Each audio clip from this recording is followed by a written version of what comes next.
For waiver, is it agreed? All those in favour say aye. All those against say nay. Motion is carried.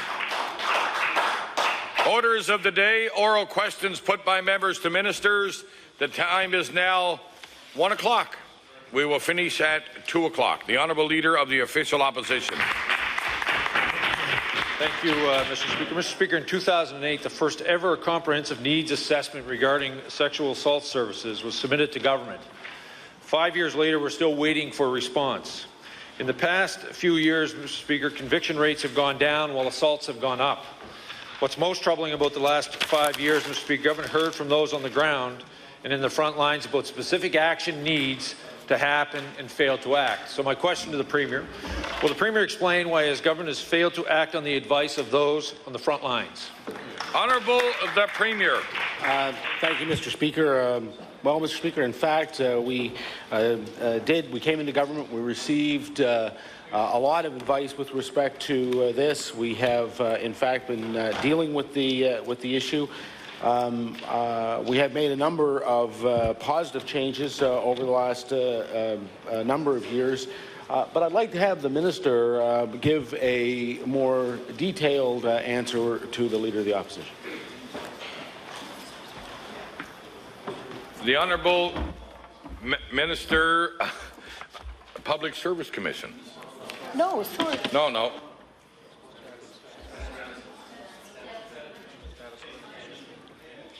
The status of women? Thank you. Thank you, Mr. Speaker. It is true that a lot of our frontline workers have been dealing with these very serious issues on a daily basis, and we have certainly benefited from the report that the Avalon Sexual Assault Centre produced, Suffering in Silence, in 2008. And certainly it is one of the very important and critical resource documents that the Sexual Assault Strategic Framework Committee are using within government. And I'm very pleased to say that I'll be meeting with representatives from the Avalon Sexual Assault Centre tomorrow to have a dialogue about where we're going with that framework. And we certainly value that important research document. Thank you. The Honourable Leader of the Official Opposition on his first supplementary. Speaker, the Avalon Sexual Assault Centre said they are frustrated and angered at this government's inaction. Based on population alone, Nova Scotia should have 38 sexual assault counsellors. Mr. Speaker, we have 3. 3 full-time employees at the Avalon Sexual Assault Centre are working 90% positions, Mr. Speaker, in order to resource and fund a one-term counsellor position. Mr. Speaker, the centre cannot keep up with the requests from school visits to do critical outreach work. People who have to wait 6 months to access services because the centre is understaffed. So my question to the Premier, will the Premier explain why he has failed to provide proper resources to ensure that the outreach work can be done to the victims so that victims can access the supports they need? Honourable the Premier. Mr. Speaker, I'm not sure if the program that he's referring to is a federal program or not, but what I can tell him is, in fact, this has been an area of focus for our government.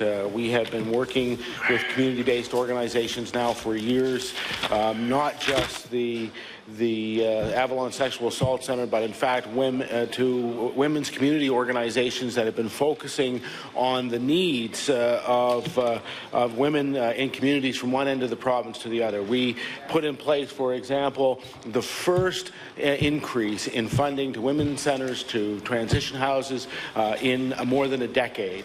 Mr. Speaker, we continue to work with those community-based organizations, and we are well aware that part of what is contained in the Avalon report is its submission that these responses should continue to be community-based. And so therefore we are working with those community-based organizations to make sure that the needs are met Is it a long process? Yes, it is. But we are making progress, and we are dedicated to making additional progress. The Honourable Leader of the Official Opposition on his final supplementary. Mr. Speaker, while they may be community-based, 5 years is a long time for community to wait, Mr. Speaker. Mr. Speaker, the need, Mr. Speaker, is not going away. It's increasing in the province of Nova Scotia, Mr. Speaker.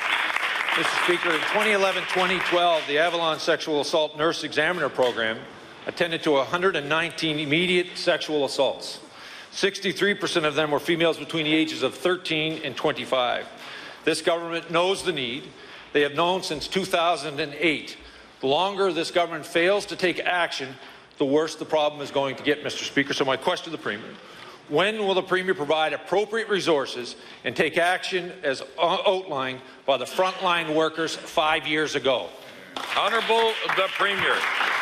Well, Mr. Speaker, it is exactly the frontline workers that we are working with. This government put more money into teen health centres across the province to address, particularly with younger people, the issues that some of the issues that have been mentioned. But I will ask the Minister responsible for the status of women to inform the Leader of the Opposition further. The Honourable Minister for the Status of Women. Thank you, Mr. Speaker. I want to take this opportunity to remind members that 3 departments of government over the last couple of years have provided additional funding to the Avalon Sexual Assault Resource Centre in order for them to both document the model that they're using in the HRM area as a possible model for other areas of this province, and also to do an evaluation of that model in terms of its efficiency and effectiveness. These were essential interim steps to take before any possible expansion or use by other communities. Certainly, the effort of the action team on sexual violence and bullying that the Premier announced last week is going to look at ways of fast-tracking work that's currently underway across a number of different departments in our government. And we are determined that we're going to help turn a tragedy into a better coordinated and resource system for the youth and women in particular in this province. Thank you. The Honourable Leader of the Progressive Conservative Party. Thank you, Mr. Speaker. In a report released last Friday, April 10th, by the Department of Finance, a report concluded, and I quote from the report, "In the past 2 years, government expenditures and investments have contributed little to economic growth," and I'll table that report for the benefit of the Premier and his government. After spending $590 million on corporate giveaways and $200 million more on the Jobs Here PR campaign, does the Premier agree with his own finance department that his government has contributed little to economic growth? Honourable the Premier. Hardly, Mr. Speaker. I think the evidence is all around us. We have a growing economy.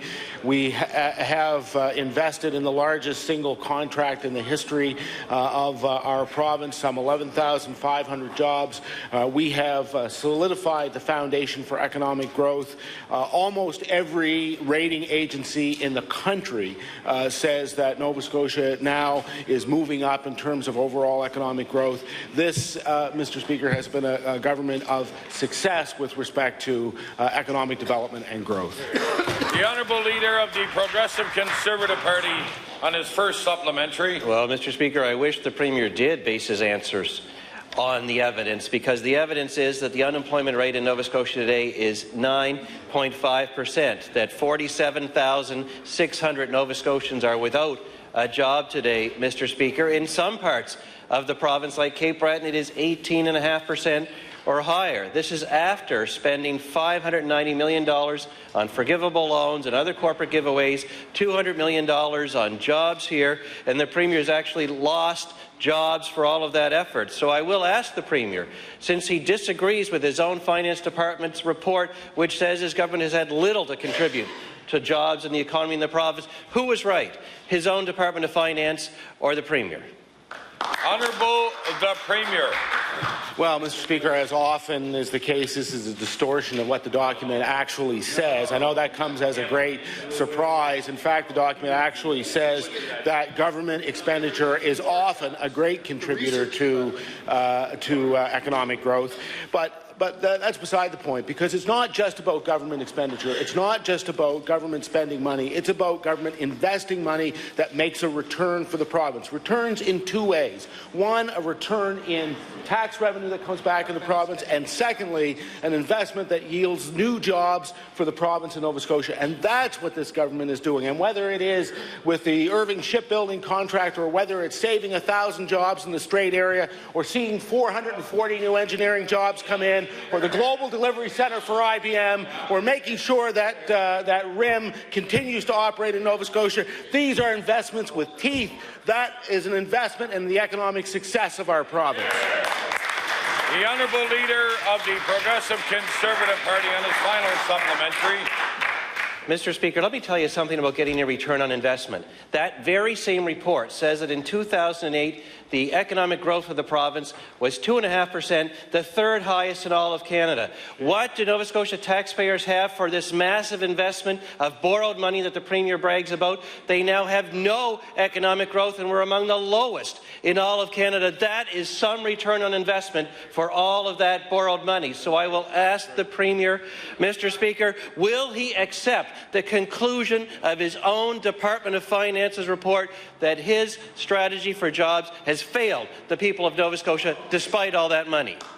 Honourable the Premier.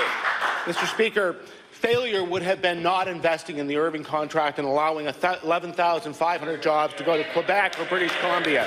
Failure would have been the failure to save one of the most modern mills in the world in Port Hawkesbury and throwing another 1,000 people onto the unemployment rolls. Failure, Mr. Speaker, would be to follow the advice of the Leader of the Opposition and do nothing, which is what he always advocates. The Honourable Leader of the Official Opposition. Thank you, Mr. Speaker. Mr. Speaker, there's not a day that goes by without someone contacting our office with regards to youth mental health services. We hear of an inordinate wait times to access community-based programs. We hear of waits to access the ACTS program. We hear of youth who arrive at the IWK who have already been diagnosed and need help, only to be told, since they have not gotten any worse, they should go home. Mr. Speaker, this is simply not good enough. Would the Premier please tell us how the system and government continues to fail the youth of our province? Honourable the Premier. Mr. Speaker, I think it's very regrettable that the Leader of the Opposition would participate in telling people that there are no options for them. In fact, this is a critical time in our province, and there are many healthcare resources that people can access. The Department of Health, the district health authorities are reaching out to young people, ensuring that they get the supports and resources that they need. It is this government that has supported the mobile mental health crisis team. It is this government that has been investing in more resources to ensure that young people get the help that they need. You know, it's a funny thing, Mr. Speaker, that this is a problem that's been in place in this province through the administration of the Liberal government, through the 10 years, a decade of the administration of the Conservative government. You know when they discovered it, Mr. Speaker? When we got elected. The Honourable Leader of the Official Opposition on his first supplementary. Not at all, Mr. Speaker. Mr. Speaker.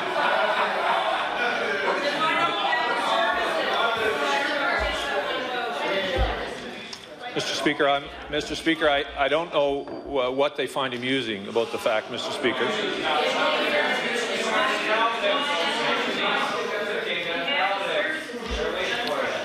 You tried taking them away with Talbot. Leo.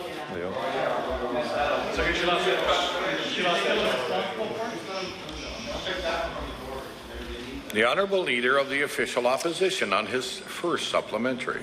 Mr. Speaker, we will accept any responsibility that we may have played, Mr. Speaker, in the lack of services that are provided to young Nova Scotians. The fact of the matter is, this government has been in power for 4 years, Mr. Speaker, and Nova Scotian families are looking for support. Speaker, we have a mental health standards in this province. Mr. Speaker, we have a mental health strategy. The IWK has their own mental health strategic plan for youth in the province, and yet we hear from families of the youth calling our offices every day looking for support. So my question to the Premier, could the Premier tell us how so many families are left without hope or supports? Honourable the Premier. Mr. Speaker, it was this government, 2 years into its mandate, that brought in the first real mental health strategy that this province has ever had. Mr. Speaker. And it is this government that is funding that, and that strategy actually has become a model across the country that other provinces are looking to emulate, because not only did we put in place a strategy, we put in place the funding to make sure that the strategy would be implemented. Mr. Speaker, it was this government that established the youth outreach workers throughout the province. That was this government, Mr. Speaker. We understand very well what the mental health needs of the province are. We're looking to address them, and we're doing that as we are also addressing the many other things that we had to fix, messes that we had to clean up after decades of government by the other two parties. The Honourable Leader of the Official Opposition on his final supplementary. Mr. Speaker, on the government website, the very mental health strategy that the Premier speaks about indicates that in 2012-2013 there was $5.2 million allocated, Mr. Speaker, for year one. Yet on February 2013, an article written by John Roswell, it indicates, Mr. Speaker, from a staff member from the Department of Health, that government actually only gave $3.8 million, Mr. Speaker, and in turn only spent $3 million of that $3.8, Mr. Speaker. Yet we hear them announcing another $2.5 million this coming year, Mr. Speaker. That is really cold comfort to those Nova Scotia families that are seeking supports to understand that this government has actually underspent its own mental health strategy. So my question to the Premier, with so many families looking for supports, how can he stand in this House and justify underspending his own mental health strategy? Honourable the Premier. Mr. Speaker, when we invest in services for citizens, particularly for young citizens, we want to make sure that this is an effective use of the money. We have not just given the money over to the district health authorities. We have told them that where this money is coming out it is to go into implementing the mental health strategy. The fact of the matter is that wait times at the IWK are now down.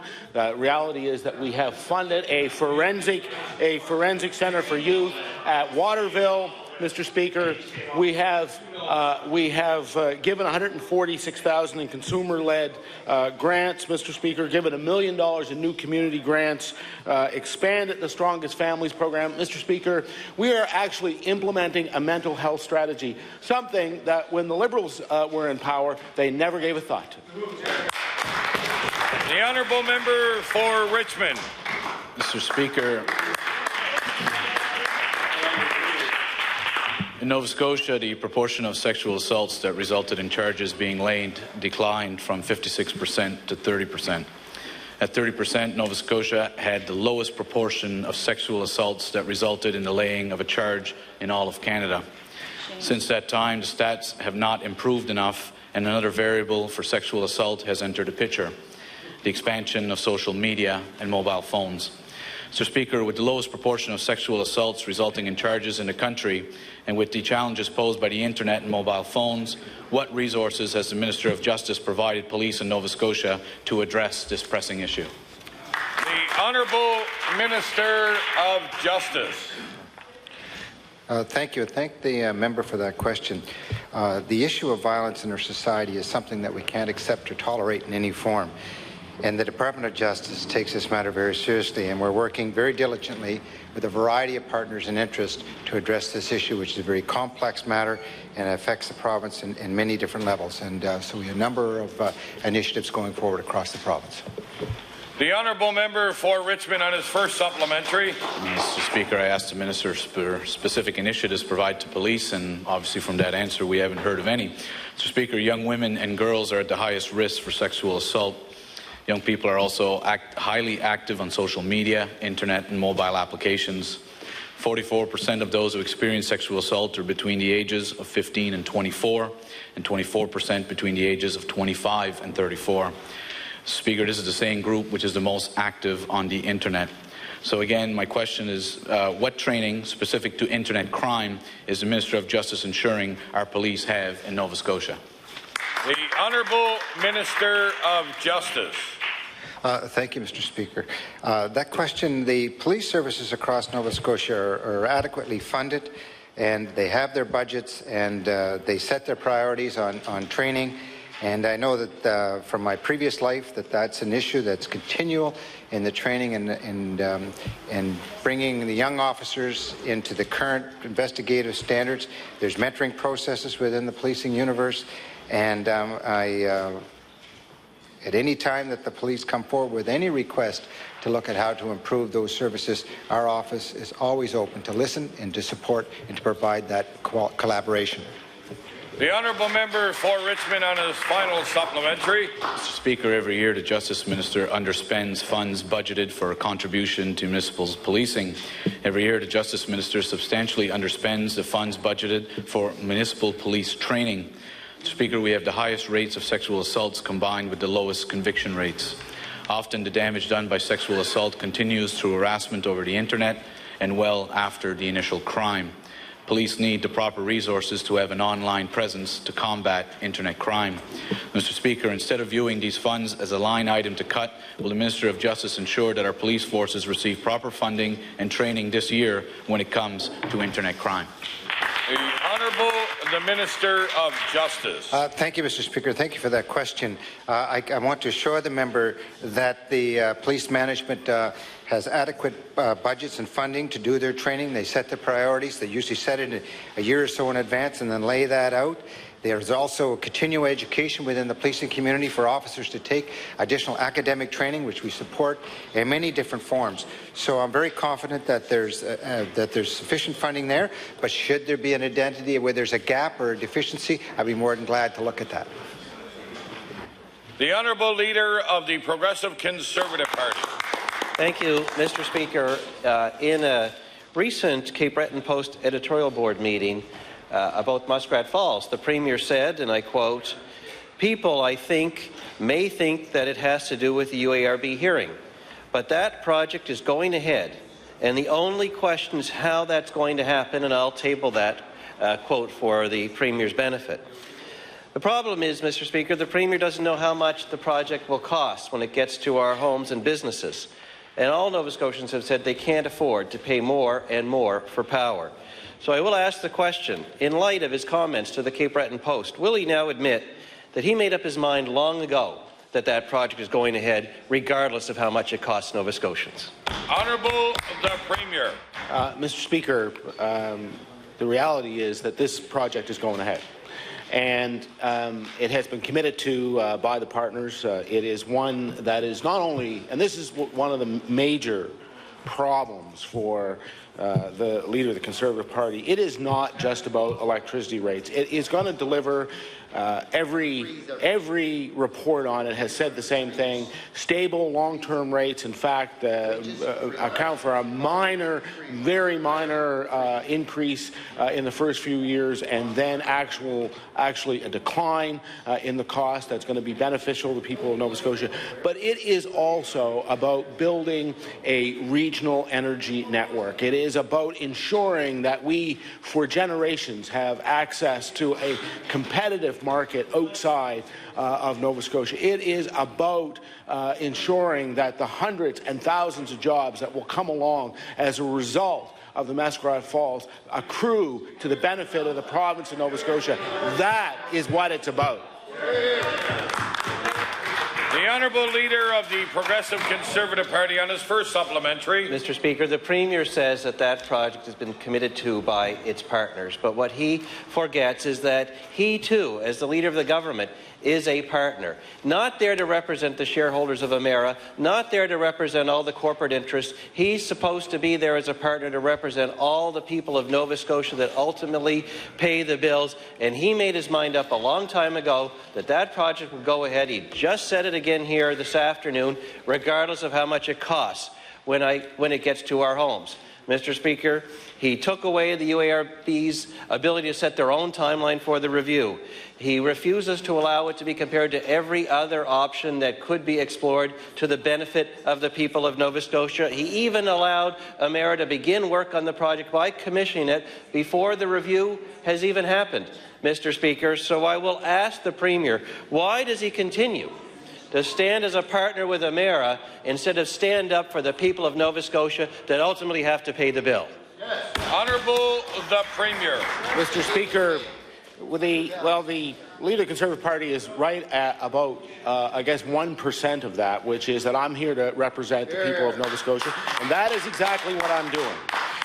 There is no credible evidence to the contrary of the Dalton report, which sets out what the obvious advantages are to the people of Nova Scotia of the Muskrat Falls project. What it will mean to Nova Scotia is the fairest, lowest rates for the ratepayers. It means that thousands of jobs will be created that will benefit Nova Scotians. It means that people in Cape Breton will have access to low-cost power, which will be able to support industry. What it will mean, Mr. Speaker, is that we will have access to a competitive market throughout the region. This, Mr. Speaker, is about the economic activity for the province, something we are proud of. And I have to say, Mr. Speaker, that is what standing up for the citizens of Nova Scotia really looks like.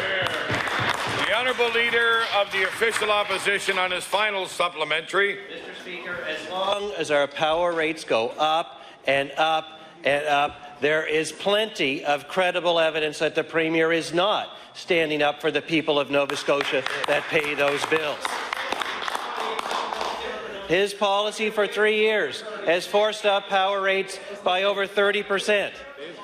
Muskrat Falls, by his own government's admission, will continue to add to the price of power in this province. Families and seniors, people on fixed incomes, people with no other means, they are the ones that are paying the bill. So I'll ask the Premier, how does he suggest to all of those people that they pay for the ever-increasing cost of electricity? Honourable the Premier. Well, the first positive thing that the people of Nova Scotia did was get rid of the former government, because they were the ones that put in place the policies that led to the increase in power rates. We inherited all of that public policy from the Conservative Party, and the people of Nova Scotia gave us a mandate to fix it, and we are, Mr. Speaker. We're the ones who took the tax off of home energy to the benefit of all Nova Scotians. Mr. Speaker, that was this government after the Conservatives and their co-conspirators in the Liberal Party decided to vote to put it back on.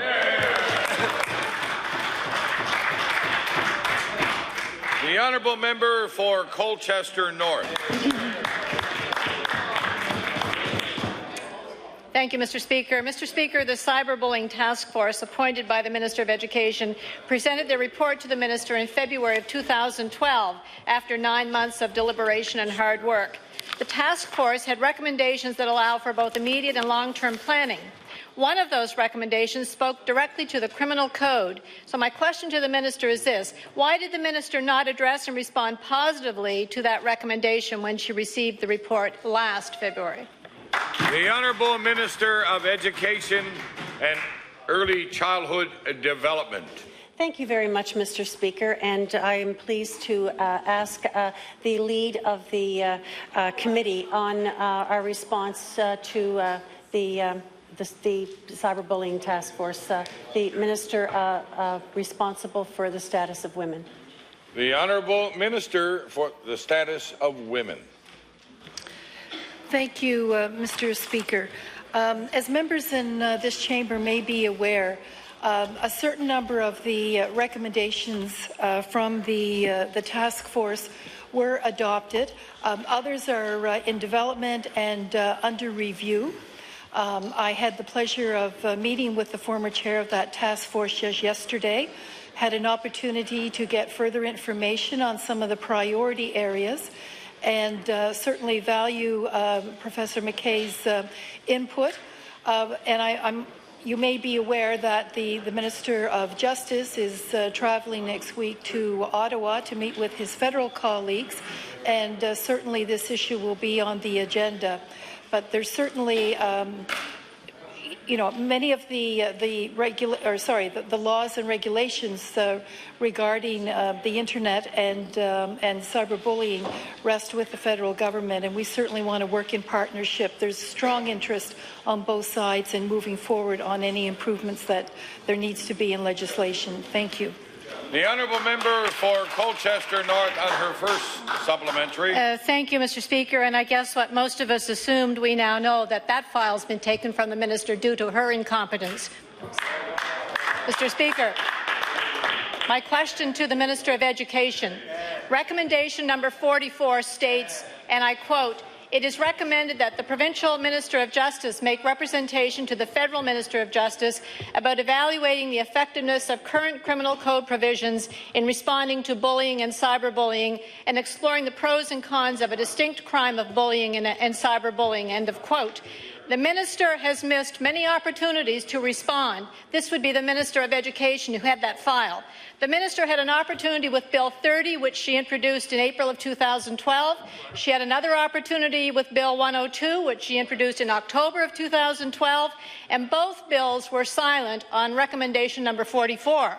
The Law Amendments Committee had a third and a fourth opportunity in May of 2012 and again in November of 2012 to adopt changes that spoke directly to recommendation number 44, and those changes were supported by Dr. Wayne McKay, chair of the task force, and he was present at Law Amendments. NDP government members defeated those NDP members of Law Amendments defeated those amendments. So my question to the Minister of Education, why has the minister allowed 14 months to pass by without acting on the recommendation that was brought to her task force, supported by the members, including the chair? The Honourable Minister of Education and Early Childhood Development. Thank you very much, Mr. Speaker. And I would, before I maybe ask the minister responsible for the status of women, I would like to say that it seems to me that there's some misunderstanding on how process works, because we did bring forward many amendments and many foundational pieces related to the cyberbullying task force. But we are also working with ministers from across Canada, and I know that the Minister of Justice is working with his ministers. There is a lot of ongoing work that has been undertaken by this government working with other ministers, and I would just, with your permission, ask the minister responsible for the status of women to elaborate if needed. Thank you. The Honourable Minister on the Status of Women. Thank you, Mr. Speaker, and I want to reaffirm what the Minister of Education has said. This area is something that the lead has been taken by the Department of Justice, and certainly I know my colleague has been in ongoing discussions with his federal colleagues on this, and so he will be continuing those discussions and hopefully leading to action when he goes to Ottawa next week.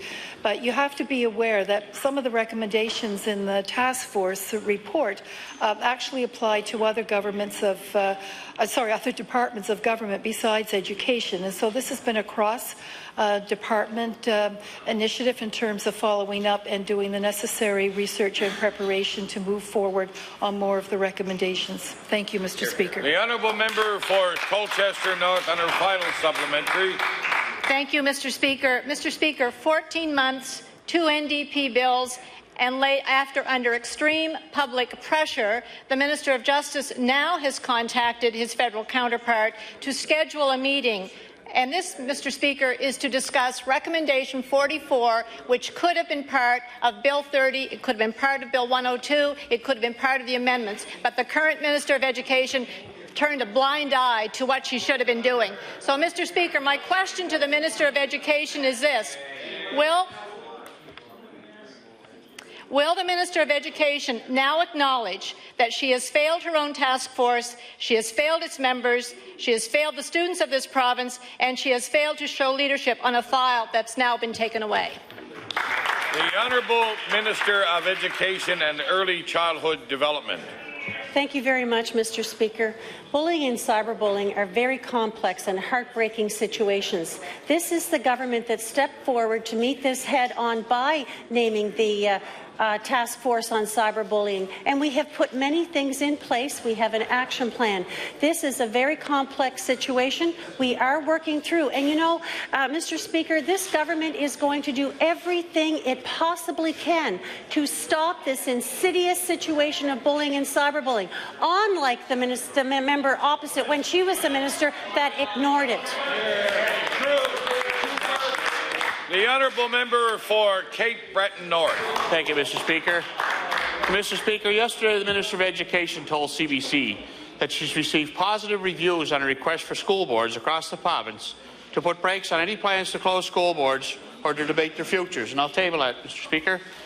The minister couldn't have had it more wrong. We've spoken to the School Board Association, and we know that for a fact not one single school board is in support of the minister's poorly timed, poorly planned request. So my question to the minister is, how could the minister be so far out of touch with every single school board in the province?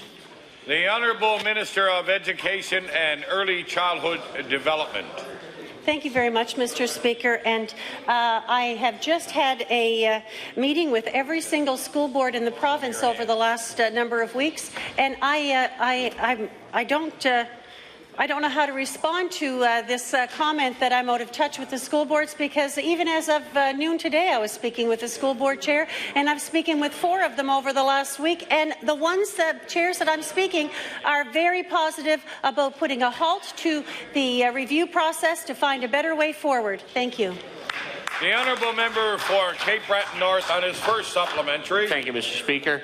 Mr. Speaker, the bottom line is the minister made her politically charged announcement just 2 days after the schools were to have finalized decisions on closures. The school boards see through it. Many are worried that if they do not accept the minister's simply request because the budgets have been squeezed too far, then communities will put the blame on them. The minister knows full well her request was a stunt to shift the blame elsewhere. So my question to the minister is, why does the minister say to school boards, what does the minister say to school boards who will simply be unable to meet her request? The Honourable Minister of Education and Early Childhood Development. Thank you very much, Mr. Speaker. I respect the work that the school boards do around the review process, and I heard back from every school board that the review process was problematic.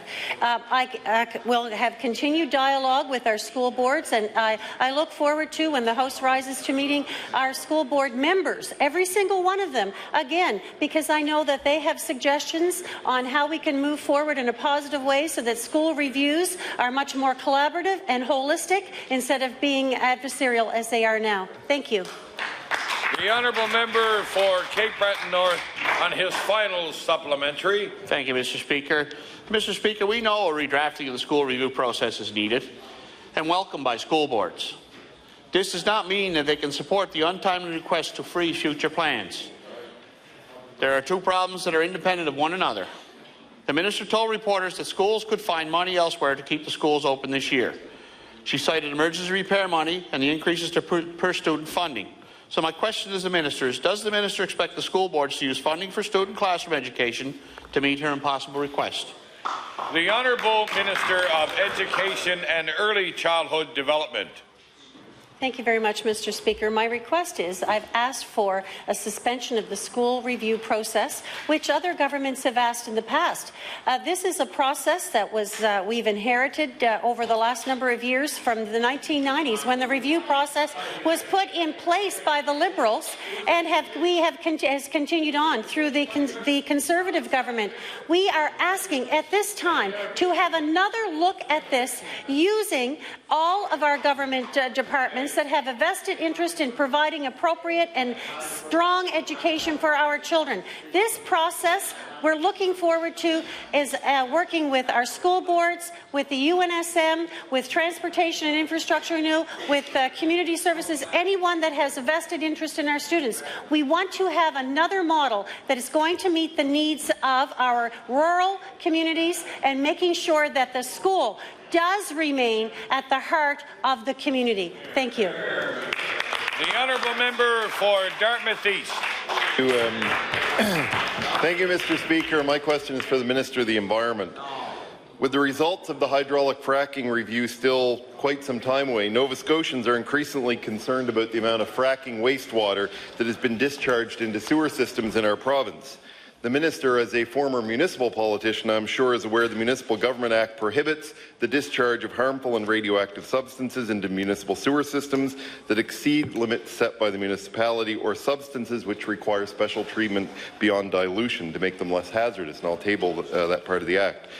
You know, it's widely known and acknowledged by his own department recently that sewer systems in Nova Scotia are now accepting fracking waste both from in Nova Scotia and from imported fracking waste. Yet, it is also widely acknowledged by engineers in the province that there is no system in the province that was actually ever designed to handle fracking waste. My question for the Minister is, why is the Minister allowing fracking wastewater, including imported waste, to be processed in Nova Scotia sewer systems? The Honourable Minister of Environment. Well, thank you very much. And to the member opposite, I want to first of all point out that this present government is not allowing any fracking in Nova Scotia. And what we're dealing with is a situation, Mr. Chair, Mr. Speaker. The previous government creates a mess. The opposition, the Liberals ask a question, and we're left to clean it up. And that's exactly what we're doing. Thank you very much. The Honourable Member for Dartmouth East on his first supplementary. You know, Mr. Speaker, I'm not sure there's any Nova Scotian that knows what that answer meant. Mr. Speaker, the Minister is fully aware that his government actually fought against a moratorium on fracking. This caucus actually introduced a bill to put a moratorium for review. They fought that for a year before finally agreeing to it. We're happy they agreed, but this question is actually about the disposal of waste.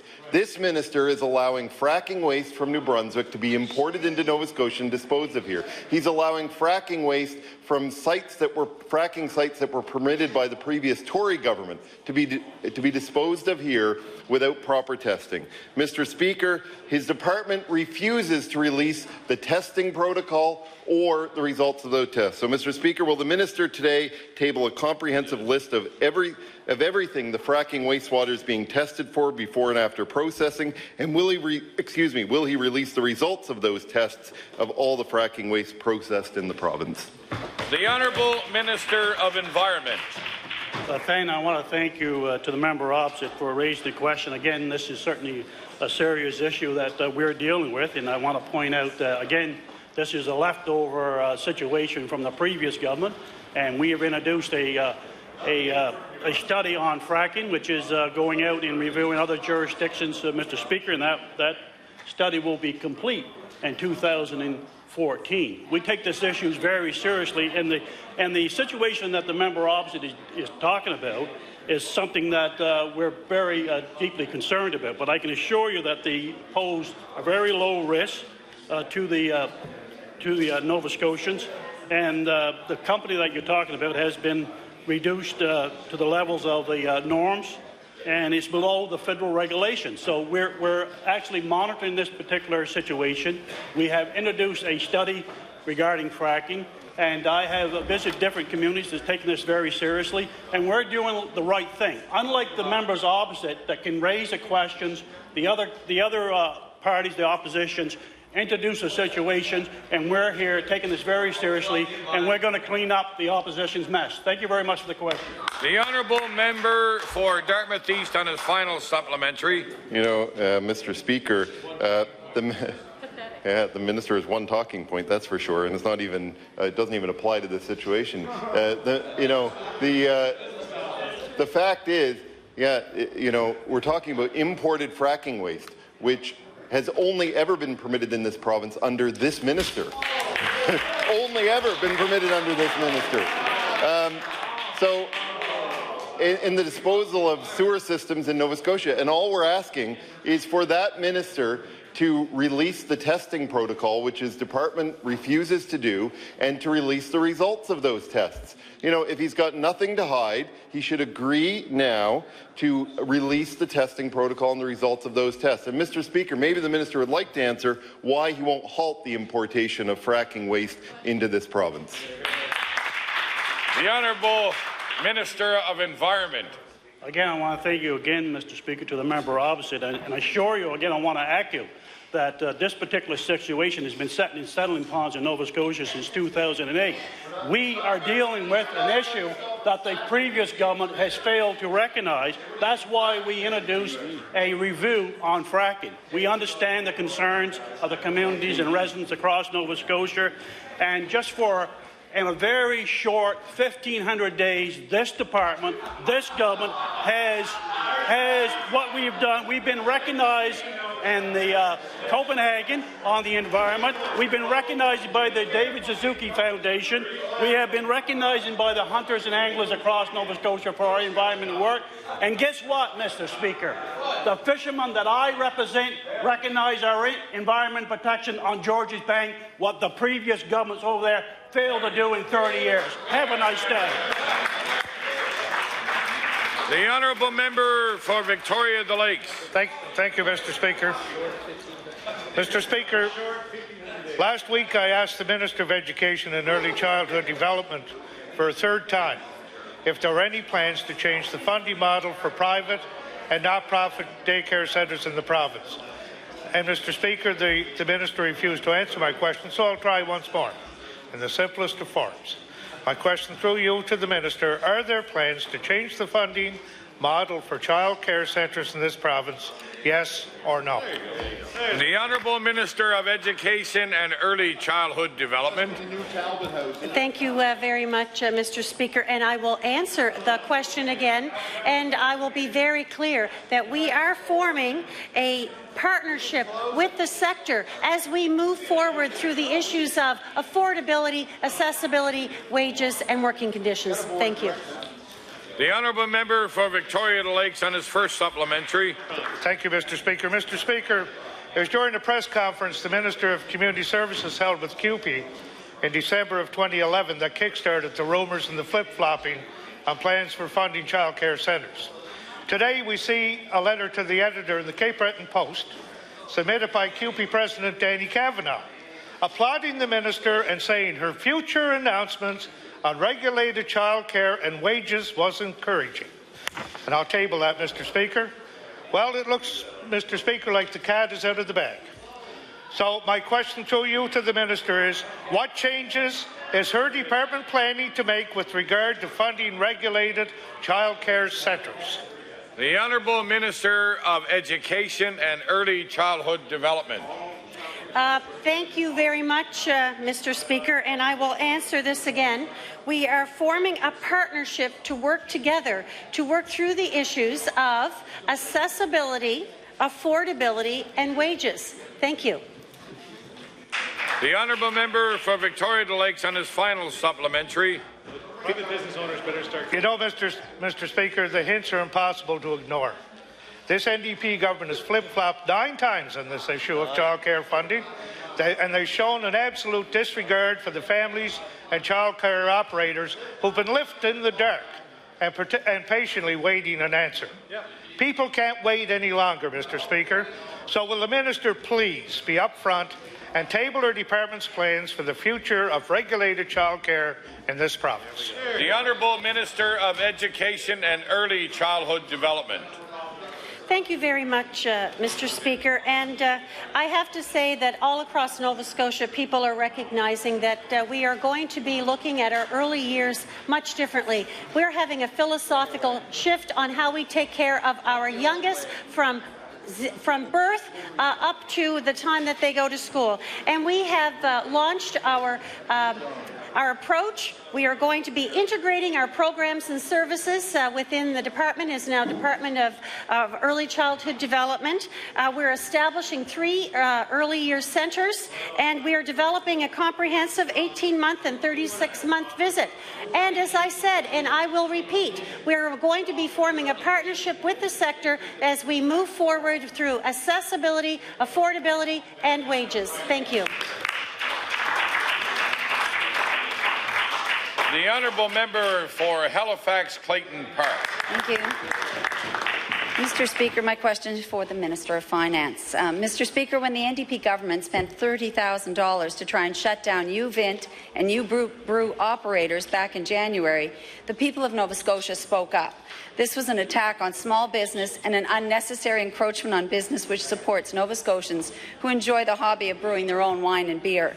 After the public outcry, the Minister of Justice indicated that new regulations would be coming this spring.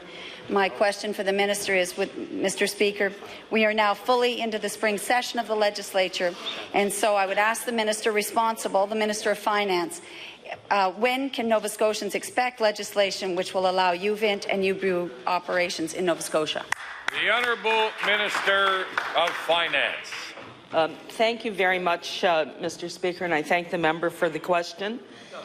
Yes, this government listened to the people of Nova Scotia who wanted a change in the liquor regulations. We are now looking at the various options based on what exists in other provinces.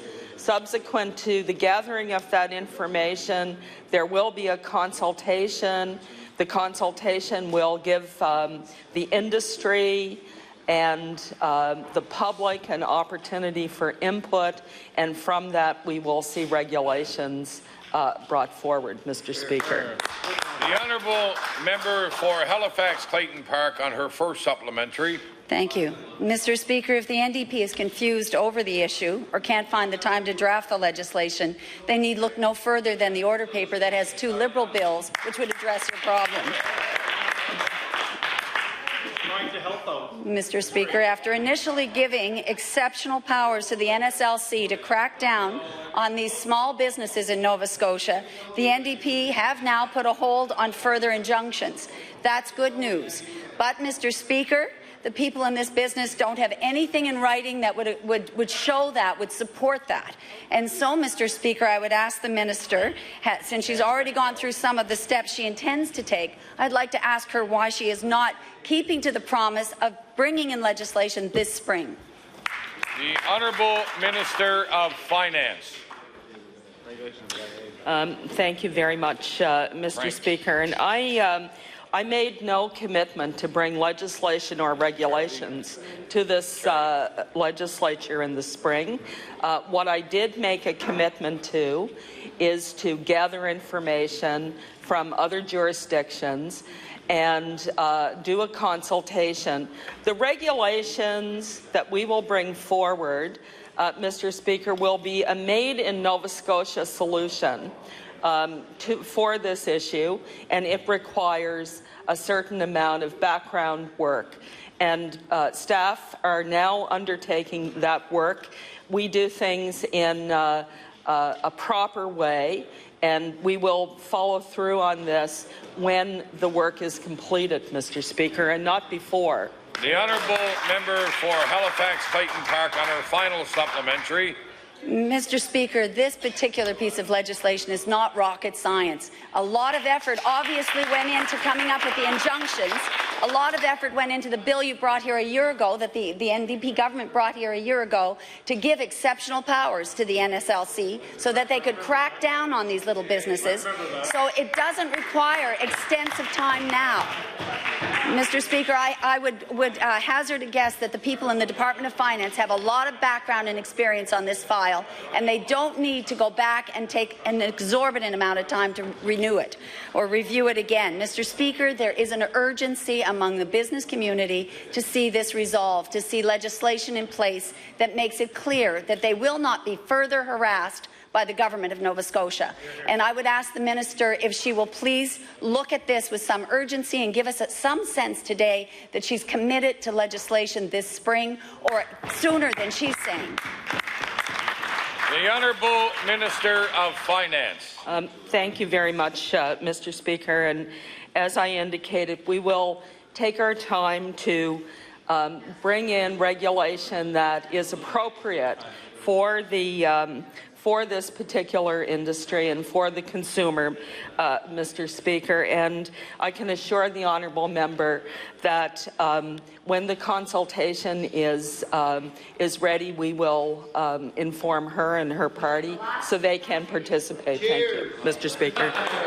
The honourable member for Kings West. Thank you, Mr. Speaker. Mr. Speaker, a couple of years ago I tried this question with the Minister of Natural Resources, but I'm going to go to the Minister of Environment with the question. I don't expect much, but I'm going to go there anyway. Mr. Speaker, Brigadoon is a world-class facility and it provides a wonderful camping experience for chronically ill children. Protecting these lands will ensure the area remains pristine, allowing future generations of Brigadoon campers the opportunity to enjoy this natural landscape. But, Mr. Speaker, the surrounding lands are owned by Wagners, and we know their practices in our province. My question to the Minister of the Environment: in the upcoming protected areas consultations, will the Minister give serious consideration to protecting the lands next to Brigadoon? The Honourable Minister of Environment. Thank you very much to the member opposite, and thank you for the question regarding 12%. It's something that I think a lot of Nova Scotians really appreciate, but I can tell you this particular land is in private hands, and there's a very elaborate consultation going on. We're always looking for the jewels across Nova Scotia where we can pass this legacy on to future generations. And I know that a lot of people in this House, believe all members have endorsed EGSPA, and this is a part of EGSPA to pass on 12%. And I can tell you, Mr. Speaker, through you to the member opposite, we're going to surpass that goal, and we're constantly reviewing this, and I'm very privileged to talk about this question. Thank you.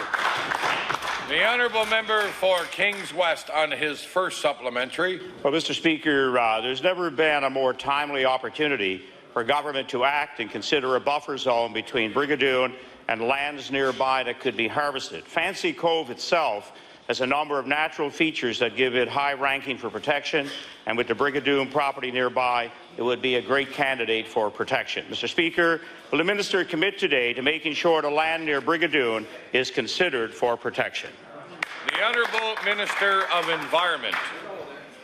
Again, Mr. Speaker, to the member opposite, I want to talk about the 12% land. Again, all these particular candidates have been considered, and again, I want to emphasize that particular portion of land is in the private hands, and there's ongoing discussions and consultations across Nova Scotia as we speak, and this is a really important process.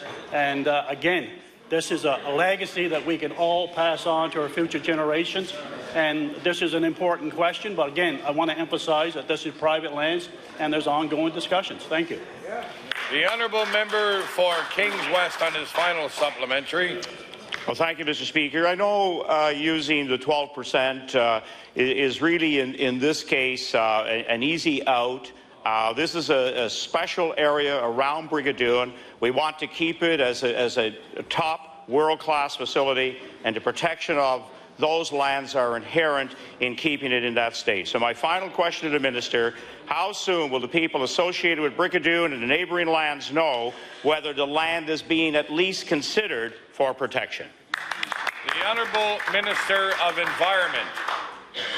Again, Mr. Speaker, to the member opposite, again, this is a very important process, and a lot of Nova Scotians, different interest groups are being consulted as we speak. And yes, all the parties in this House agreed to EGSPA and this particular goal of reaching 12%. But again, Mr. Speaker, I want to emphasize again that we do such a good job that we're going to surpass that goal and pass by 12%. And we take this very seriously. And again, I want to point out that this is a legacy that we can pass on to future generations. Thank you. The honourable member for Inverness. Mr. Speaker, my question is for the Minister of Energy. Last week at Public Accounts, we learned that even the government's own hospitals are fleeing this government's energy policy-driven high power rates. Hospitals are now looking at converting to use natural gas, which will be trucked in as an alternative to Nova Scotia Power because it is so much cheaper. Is this not proof enough for this government that it must change its policy to make power rates affordable for the rest of us who have no choice but Nova Scotia Power? The Honourable Minister of Energy.